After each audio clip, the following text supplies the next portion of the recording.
Este é o Lago Azul de Dahab. Turistas e moradores locais vêm para o local para nadar e pular nessas águas cristalinas e aparentemente inofensivas. Mas na realidade, este é considerado um dos locais mais mortais de mergulho do mundo. Neste vídeo, você vai entender o motivo.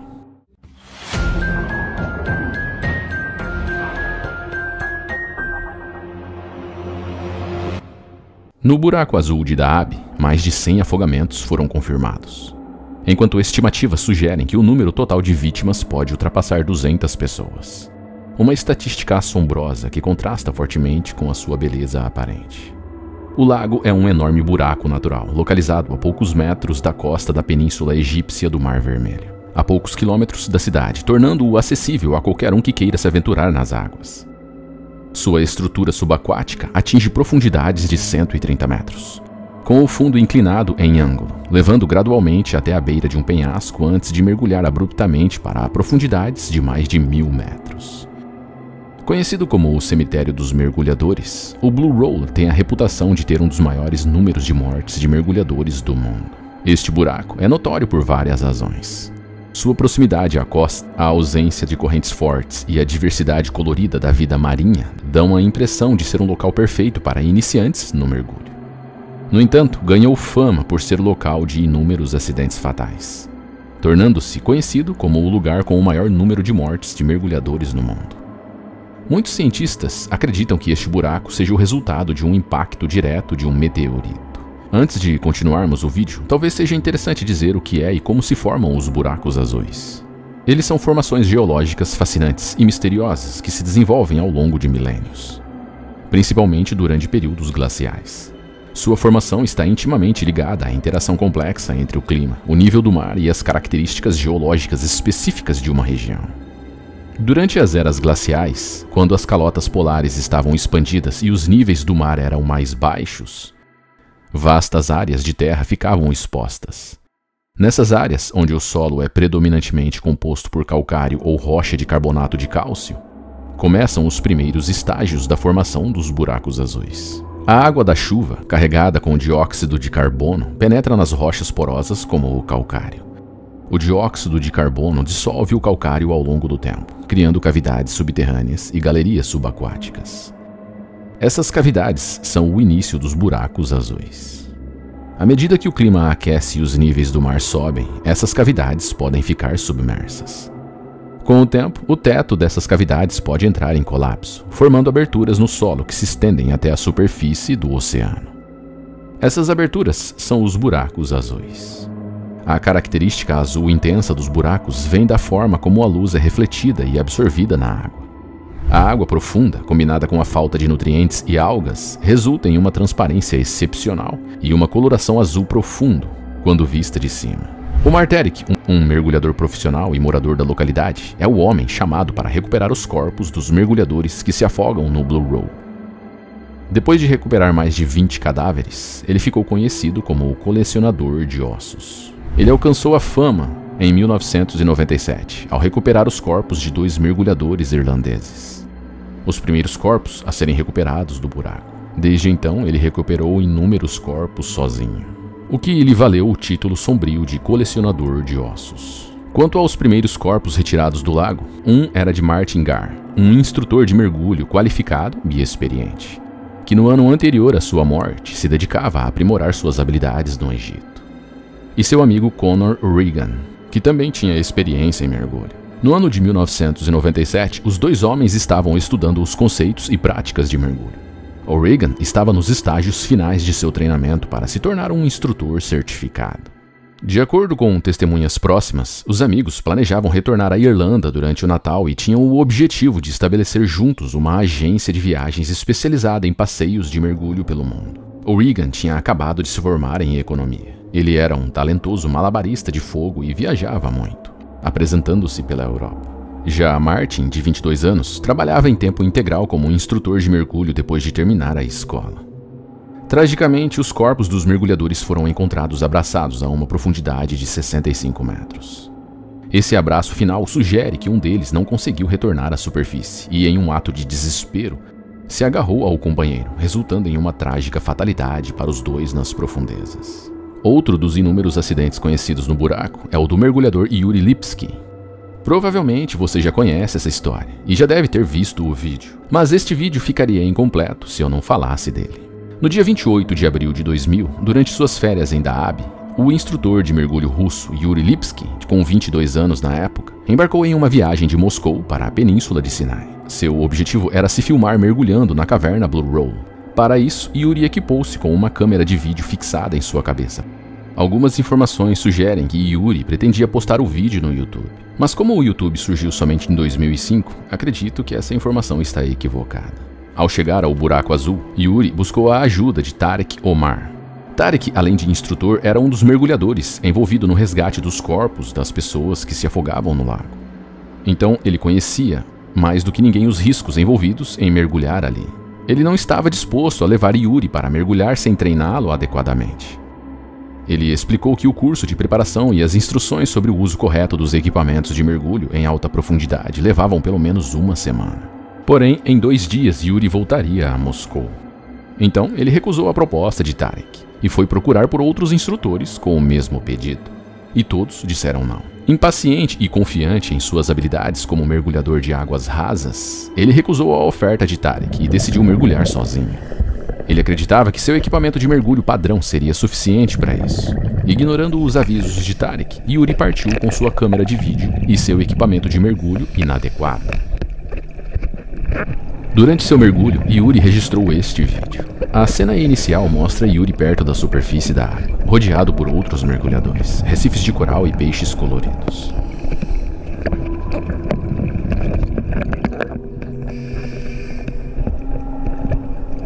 Ele ajusta sua câmera, possivelmente protegendo-a, com uma tampa para suportar a pressão das profundezas. Depois de ajustes finais, sua atenção se volta para 2 mergulhadores à frente, cujos reguladores criam bolhas enquanto flutuam suavemente.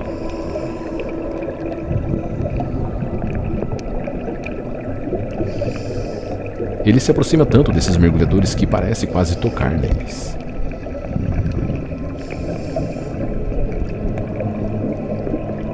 Depois de passar por eles, ele olha para longe, na direção da escuridão do oceano, sem ver nada abaixo. Bolhas adicionais surgem do fundo ainda maiores, sugerindo a presença de outros mergulhadores em camadas mais profundas e além do alcance visual. Yuri então direciona sua movimentação na direção dessas bolhas, seguindo em busca do desconhecido.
Yuri se concentra e direciona seu olhar para outro mergulhador abaixo dele. Talvez seja o companheiro que ele levou consigo. Este mergulhador à sua frente está liberando outra sequência longa de bolhas, que sobem e se afastam dele. E logo depois, Yuri passa por ele enquanto nada.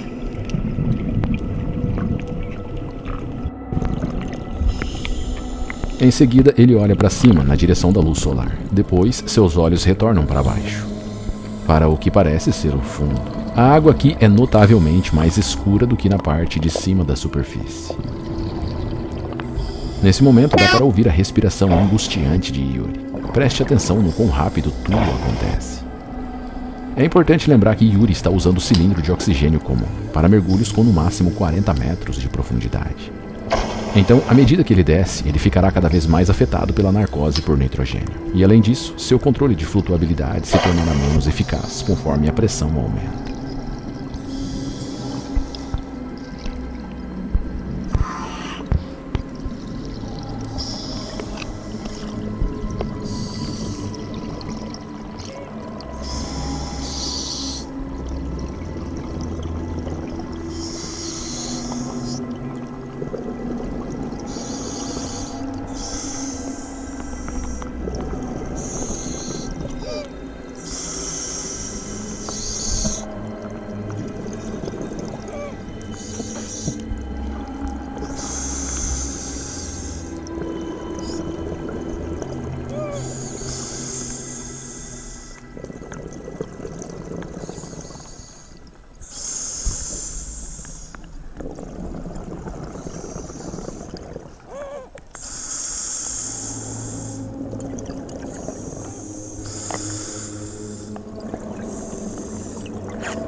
Aqui ele verifica a profundidade em seu computador de mergulho e vê que está a 81 metros. Como eu disse antes, o uso de ar comum após 40 metros não é recomendado. Yuri está a quase o dobro dessa profundidade. Nos próximos momentos, você o verá lutando ao longo do fundo, tentando se estabilizar. E não fica claro o quão ele está consciente do que está acontecendo. Infelizmente, Yuri está muito fundo e seu equipamento é pesado demais. Ele luta por alguns momentos, talvez desesperadamente tentando nadar para a superfície, mas é tarde demais. A câmera desliga enquanto Yuri ainda está tentando lidar com a situação aterrorizante em que se encontra. Cerca de 40 minutos depois, quando Yuri não retornou da água, todos entenderam o que isso significava. Seus pais foram contatados logo em seguida, e seu pai estava em Dahab no dia seguinte. Depois de implorar aos moradores locais para recuperar Yuri do fundo, Tarek finalmente se voluntariou para fazer a recuperação. Naquela época, essa foi a recuperação mais profunda já realizada. Em seus últimos momentos, provavelmente com a mente nublada e sem noção perfeita de suas ações, Yuri tirou o bocal e tentou retirar os equipamentos de mergulho. Talvez ele pensasse que ficando mais leve conseguiria voltar à superfície. Mas o peso da água sobre Yuri era imenso, e ele continuou afundando. Às 17h11 do dia 28 de abril de 2000, a câmera registrou os últimos momentos de Yuri Lipski, encerrando sua jornada de forma trágica. O vídeo não mostra seu rosto, mas deixou evidente sua angústia para voltar à superfície, enquanto ficava cada vez mais desorientado e ofegante. Cerca de uma semana depois, em 5 de maio, o mergulhador técnico Tarek Omar encontrou a câmera, revelando o chocante vídeo de seu mergulho. Com duração de 7 minutos, o filme mostrou que não houve força sobrenatural ou fator externo que causou sua morte. Na verdade, foi o excesso de confiança de Yuri de mergulhar sem estar devidamente preparado. Ele negligenciou a garantia de que seu colete de flutuabilidade estava funcionando corretamente. Mergulhou sem treinamento adequado ou parceiro extra para ajudar em caso de necessidade, além de levar sua câmera que adicionava um peso extra. Atualmente, a Câmara Egípcia de Mergulho e Esportes Aquáticos colocou responsáveis para fiscalizar medidas de segurança no Blue Roll. Para ter acesso, os mergulhadores devem estar acompanhados por um guia certificado que garanta o cumprimento de todos os procedimentos de segurança. Devido ao grande número de mortes, o local é considerado amaldiçoado por muitos. Mas na verdade, existe uma explicação lógica por trás. A maioria das mortes resultou de pessoas tentando nadar sob uma formação geológica conhecida como arco. É um desafio para os mergulhadores, algo comparável ao Kilimanjaro para os caminhantes. Instrutores de mergulho em todo o mundo sustentam que, desde que os mergulhadores façam sua pesquisa, tomem precauções adequadas e se preparem com equipamentos especializados, o arco pode ser uma experiência divina. Este arco é essencialmente um túnel que liga o interior do buraco ao mar aberto do outro lado. O topo do arco tem uma profundidade de cerca de 52 metros, enquanto a parte inferior do arco cai a uma profundidade de cerca de 120 metros, conforme você se aproxima do lado do mar aberto. Depois de passar pelo arco em águas abertas, a profundidade aumenta significativamente para cerca de 1000 metros. Muitos poucos mergulhadores recreativos são certificados para mergulhar fundo o suficiente para chegar apenas na entrada do arco. Mas, para muitos, a tentação de seguir e ver um pouco mais é irresistível. Uma tentação tão forte que os mergulhadores arriscam sua segurança e se aventuram em profundidades para as quais não estão totalmente preparados, colocando suas vidas em perigo. A esta profundidade, a embriaguez por nitrogênio se faz presente, o que naturalmente coloca a vida do mergulhador em perigo extremo. Vários outros fatores também aumentam o perigo. O arco é notoriamente difícil de se localizar, o que faz com que alguns mergulhadores desçam ainda mais fundo, acreditando que ainda não tenham chegado ao arco, e continuam seguindo, mesmo após ultrapassar o arco. Além disso, a clareza da água e o ângulo do arco causam uma espécie de ilusão de ótica que faz com que as pessoas subestimem a distância entre o arco e o mar aberto. Muitos que viram o arco dizem que a distância até o mar aberto parece ser de cerca de 10 metros, mas a distância é de cerca de 26 metros. Saber gerenciar o oxigênio também é uma habilidade vital e essencial para os mergulhadores que se aventuram nas profundezas do buraco azul. Com uma longa seção horizontal, o mergulho neste local exige o uso de múltiplos cilindros de oxigênio para garantir uma ascensão segura à superfície. Essa demanda extra de equipamento torna esse mergulho um dos desafios mais complexos e exigentes para os exploradores. Na realidade, o Blue Roll em Dahab não é mais perigoso do que qualquer outro local de mergulho no mundo, desde que não se vá em busca do arco. Ainda assim, o arco permanece como um presságio sombrio para os mergulhadores. E milhares continuam a migrar para ele a cada ano, na esperança de testar seus limites. Se você chegou até aqui, obrigado por me assistir. Se você tem sugestões de histórias que poderiam ser contadas no canal, você pode preencher nosso formulário. O link está na descrição do vídeo. Mais uma vez obrigado e espero ver você no próximo vídeo.